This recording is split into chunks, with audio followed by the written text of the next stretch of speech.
Por la señal de la Santa Cruz de nuestros enemigos, líbranos, Señor Dios nuestro, en el nombre del Padre, y del Hijo, y del Espíritu Santo. Amén. Señor mío y Dios mío Jesucristo, creo firmemente que estás aquí, que me ves, que me oyes. Te adoro con profunda reverencia, te pido perdón de mis pecados y gracia para hacer con fruto este rato de oración.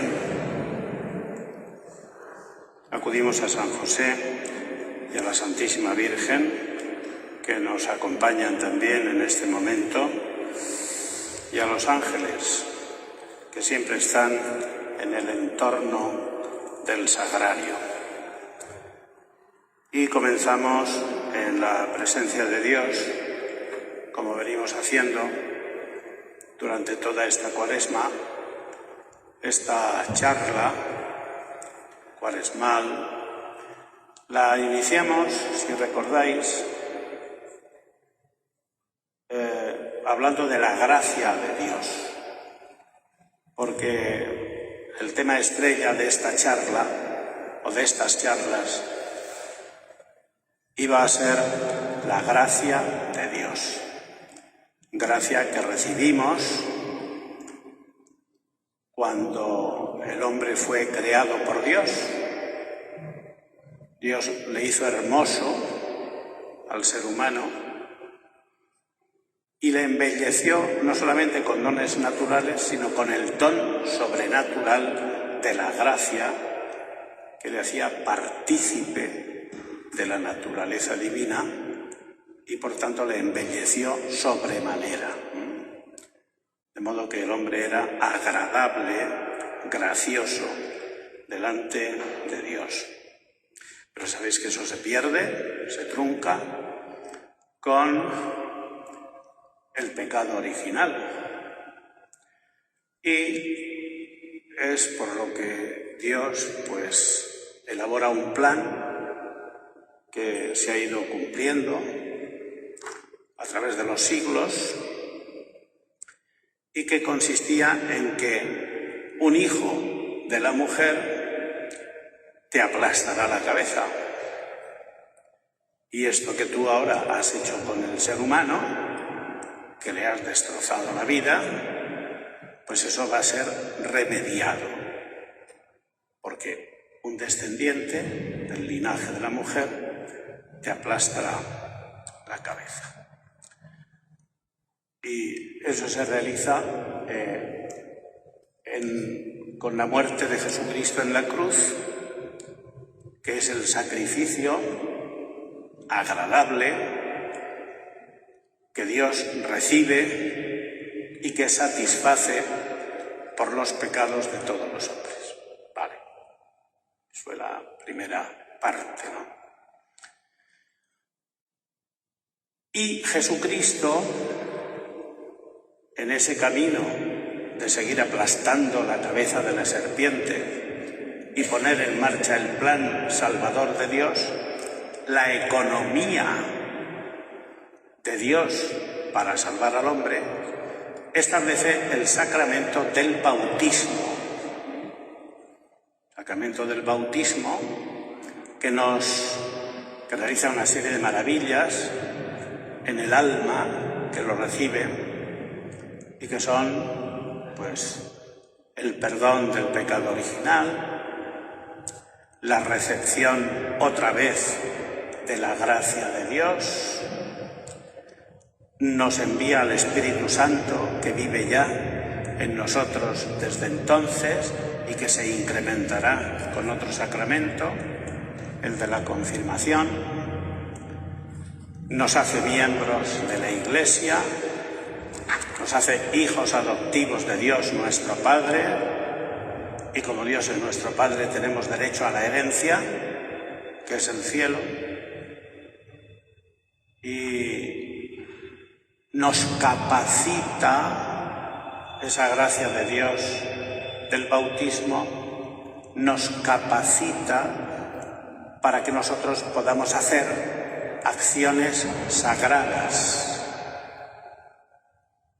Al ser revestidos de la gracia de Dios, podemos hacer acciones sagradas. El sacerdote hace acciones sagradas porque es sacerdote y ofrece el sacrificio. Pero los fieles hacen acciones sagradas porque también son sacerdotes y tienen lo que se llama el sacerdocio común de los fieles. El cura celebra la Eucaristía y los fieles concurren. Esta es la palabra que utiliza la doctrina de la Iglesia. Los fieles concurren a la celebración del sacramento, juntamente con el sacerdote, porque ellos, los fieles, son sacerdotes, profetas y reyes, según se nos dice en el sacramento del bautismo. Los que no son bautizados no tienen por qué venir a la misa, ni hacen nada en la misa. Perdonad la expresión. No hacen ninguna acción sagrada, ni concurren a ninguna acción sagrada, porque no están capacitados para eso, porque no están bautizados. El bautismo nos capacita para eso. Bueno, pues entonces, esa es la situación en la que estamos. Estamos bautizados, pero la humana debilidad hace que caigamos en el pecado. Y pecamos todos los días, unas veces leves y otras veces graves. Pero nuestra humana debilidad nos lleva a pecar de pensamiento, palabra, obra, omisión. Pecamos. Y hay formas de limpiar los pecados que han manchado nuestra alma. Hay formas.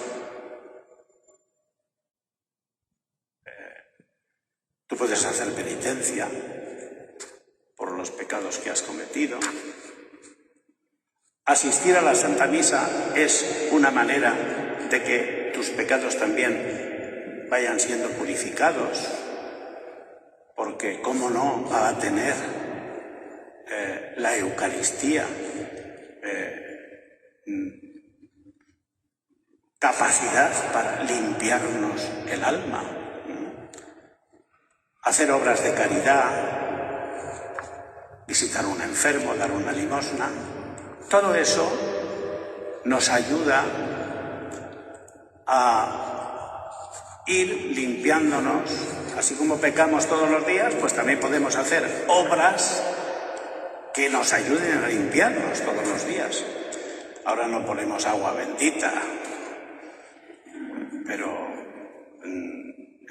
siempre se ha dicho pues, que tomar agua bendita, hacer la señal de la cruz, todas esas acciones de religión que podemos practicar, pues nos ayudan a ir limpiando las manchas, los pecados, en los cuales, las imperfecciones en los cuales hayamos podido incurrir y caer. Y todo eso hay que practicarlo. Pero el Maestro quiso dejar un sacramento en la Iglesia, un sacramento, un signo sagrado, para que cuando nosotros,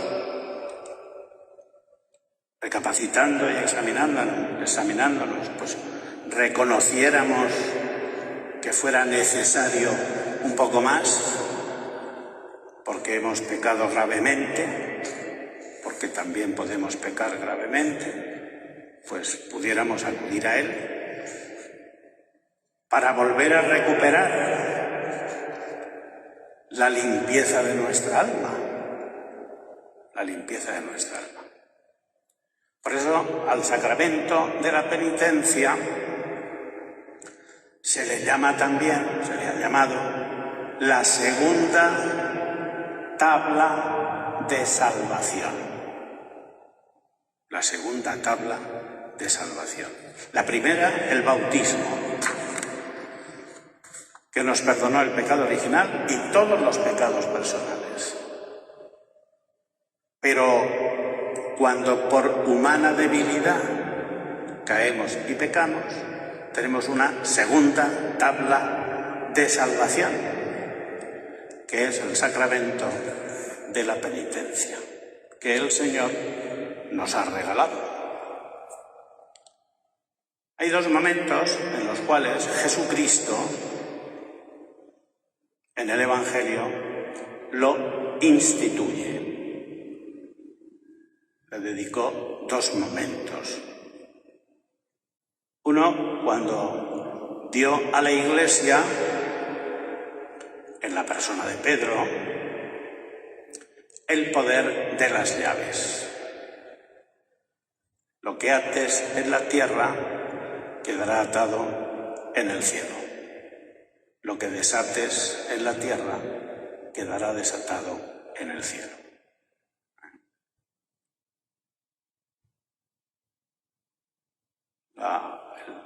Las llaves. Ya sabéis que San Pedro está en el Vaticano, en una de las estatuas, está San Pedro y San Pablo.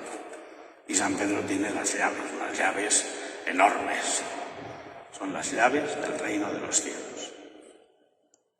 Tiene las llaves para abrir, y de ese fondo, que es los merecimientos de Jesucristo en la cruz, sacar gracias con esas llaves para repartir a todos los miembros. Esos son las indulgencias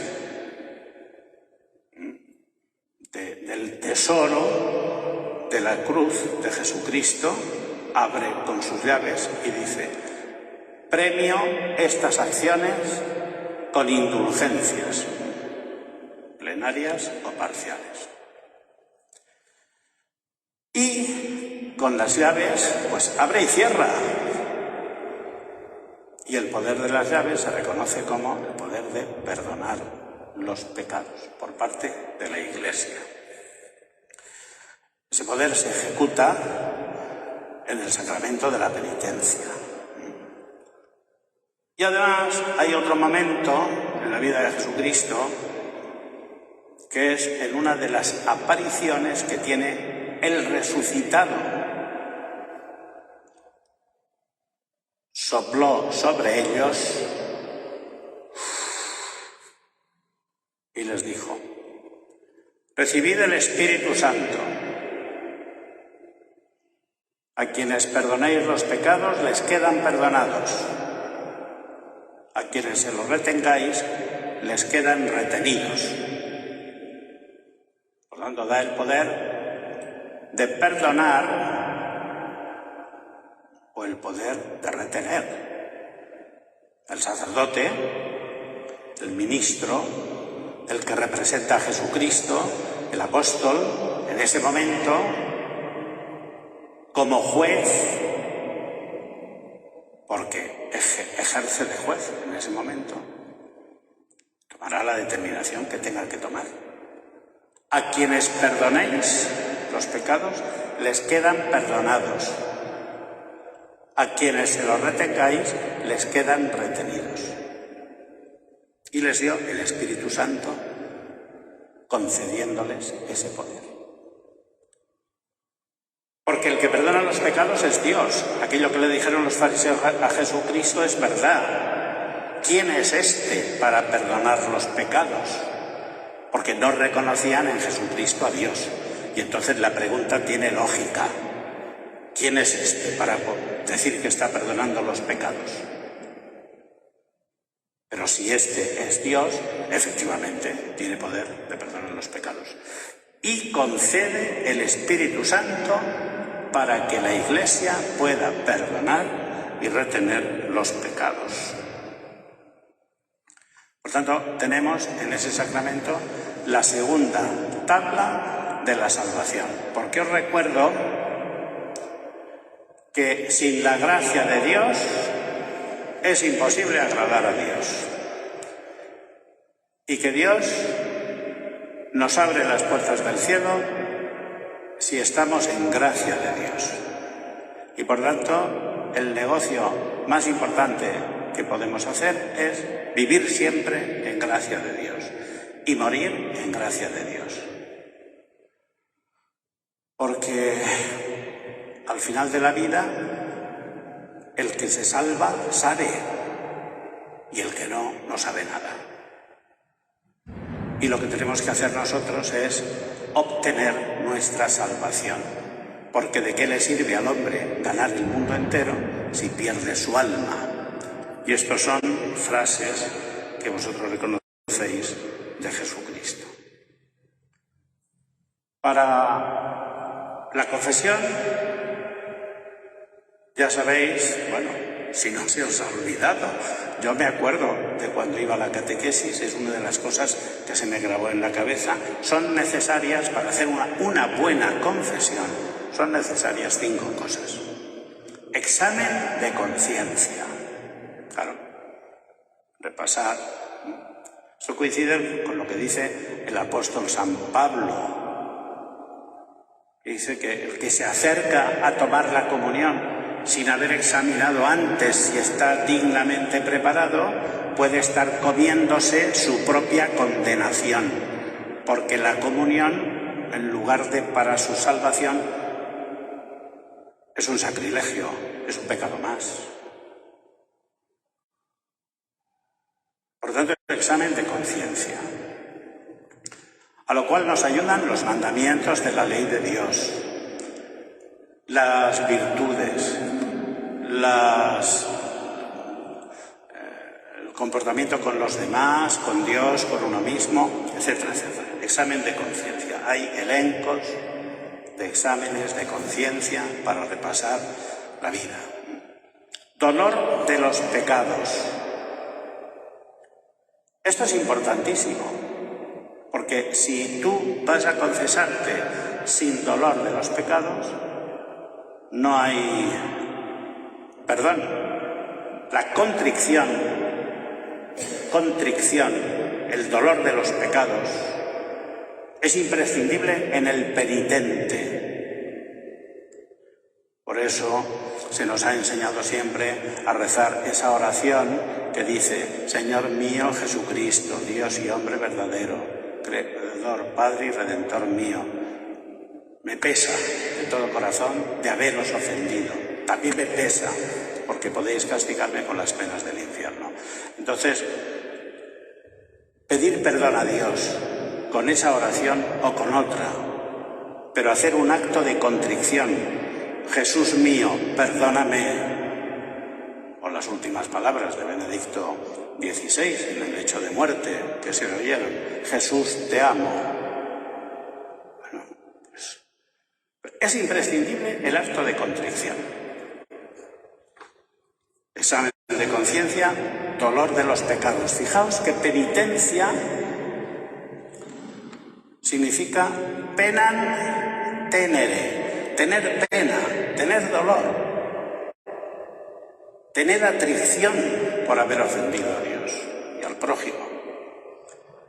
Propósito de la enmienda. Propósito de la enmienda, no confundir con el propósito de la merienda que me dijo aquel niño de la catequesis. El propósito de la merienda no, el propósito de la enmienda. Es que yo me pasa siempre lo mismo y vuelvo a caer en lo mismo. Entonces, bueno, tú lloras tus pecados mientras los estás llorando. Y te arrepientes y no deseas volver a pecar mientras estás arrepentido. Lo que pueda pasar mañana, pues mañana no existe, pues ya vendrá.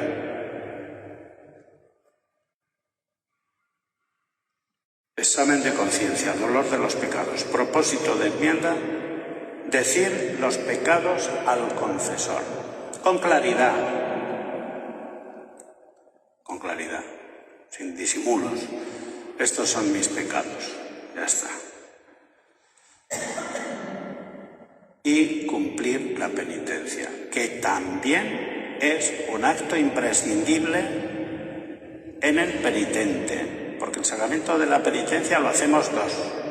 El penitente, con el acto de contrición y con la confesión, y el sacerdote dando la absolución. Y tiene como fruto, el sacramento de la penitencia tiene como fruto, primero, nos reconcilia con Dios, porque gracias a ese gesto, Dios nos devuelve su gracia. Volvemos a ser graciosos para Dios. Estamos en gracia. No vivimos en pecado, vivimos en gracia de Dios. Es lo más importante de nuestra vida, vivir y estar en gracia de Dios. Nos reconcilia con Dios.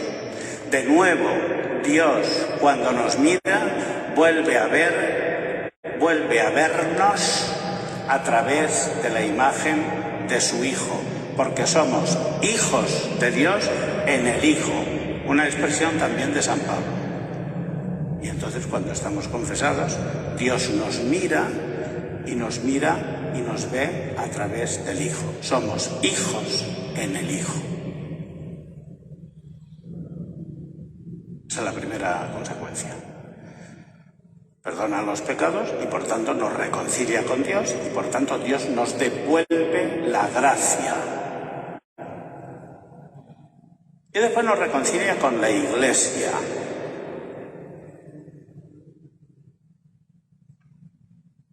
Porque cuando pecamos ofendemos a la Iglesia. O como se ha dicho siempre, afeamos el rostro de la Iglesia.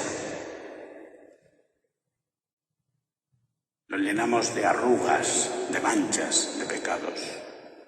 Y cuando pedimos perdón, nos reconciliamos con la Iglesia.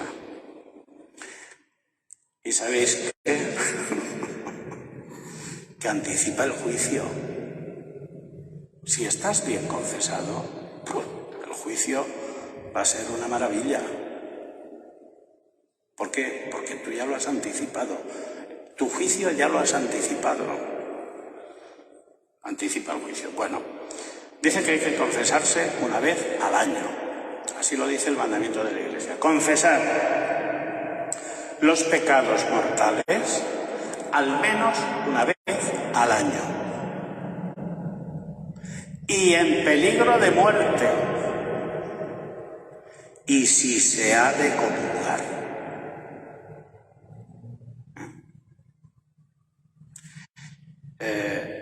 Pero la Iglesia recomienda la confesión frecuente. El Papa Juan Pablo II decía: en la Iglesia